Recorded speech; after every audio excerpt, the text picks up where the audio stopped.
армысыздарға лайық, амандасып алайық. Менің руым Атығай, мақтануға лайық. Әжем, анам және мен бұл сайысқа бақ сынап келіп тұрмыз. Айгөлек балабақшасының шәкірті Амангелдинова Жасмин боламын. Айғаным Толқын апайдан тәрбие алып келемін.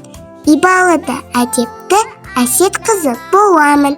Менің әкешім Әсет Самирадай анамның тілін алып жүремін. Бұл менің інім Ислам. Аяулыда ардақты Амангелді атам. Әжем менің Асылжан жақсылыққа үйретіп, жамандықтан шектейді. Алтындай әжеме ешкім жетпейді. Біз бақытты жанұямыз.